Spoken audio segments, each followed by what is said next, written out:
ደስተኛ ለመሆን ትፈልጋለህ? ፈጣሪ ፊት ኔክድ ሁን።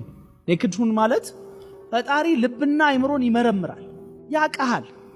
ተንኮለኛም ኮንክ ያቃሃል።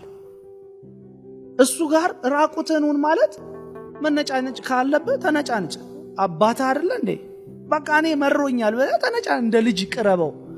ትልቅ ሰው አትሁን እግዚአብሔር ፊት፣ ሽማግሌ አትሁን እግዚአብሔር ፊት። እሱ ትልቅ ነዋ። እኔ እሱ ጋር ቀርቤ በቃ እኔ አቃተኝ እንደ ልጅ እነጫነጫለሁ። ለምንድን ነው እንደዚህ የሚሆነው እላለሁ። እና እሱ ለካ አንደርስታንድ ያደርጋል። ትከሻው እንዴት ሰፊ ነው። በቃ ብዙዎች እግዚአብሔር ፊት ጁን ያቆለጳጵሱታል ቃላቱን ምናምን። እሱ ሳያውቅ ቀርቶ ነው። እናት ካንተ ቃላት በላይ አንተ ከምታውቀው ራስን በላይ ያውቃል። ስለዚህ ሹገር ኮት አታርገው። እና when you are before God's eye በቃ be genuine ሆነ ስትጸልይ የትም ቦታ ነው ማለት በየትኛውም የእምነት ዲኖሚኔሽን እግዚአብሔር አለ ብሎ በሚያምን ወይም ደግሞ ፈጣሪ አለ ብሎ የሚያምን ሰው ፈጣሪው ፊት ልጅ እውነተኛ በተቆለጳጰሰና ባማረ ቃል አትሞሽረው። ነገርህን አቅርበው እንዳለ አናዶኛል ከሆነ እንትና አናዳኛለች ብለህ ቅረብ። በቃ አናዳኛለች አንተ ግን መልካም አትበል። አናዳህ መታ ማለት ነው አትበል። ጄኒውን ስትሆን ነው እሱ የሚቀርብህ። ከዛ ያስተካክልሃል።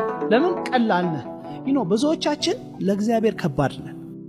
እሱ ደግሞ ያንተን ፍሪ ዊል ስለሚጠብቅ ብዙ ትሬስፓስ አያረገህም። ግን ጄኒውን ሆነ ሂራያም ስትል በቃ እንደፈለገ ሸክላ ሰሪው ሸክላውን እንደፈለገ አፍርሶ መስራት እንደሚችለው አንተንም እንደፈለገ በሚፈልገው አቅጣጫ ያሰማራል፣ ይሰራል። እሱን ነው አሁን ማረግ እያቃተን ያለ ነው። እና ደንዳና ልብ ድንጋይ ልብ ሆነናል። ይህንን ከተውክ ደስተኛነት ያንተ የህይወት አካል ነው። ምልህ ከነገሩ ያልፋል ማለት ነው። ነገሩ እንዲናይ አታርገው፣ እሱንም ይዘቅረብ ማለት ነው። ከዛም በኋላ ስትገባ እያለቀስክ ነው፣ ስትወጣ በዜማ ትወጣለህ። ስመለከት ብዙ ነገሮችን በደንብ ነው እያስኬድክ ያለው። ደስተኛ ነህ? እኔ አንዳንድ ጊዜ እስከሚያስፈራኝ ድረስ ከውስጥ የሆነ ደስታ I feel like I'm so blessed honestly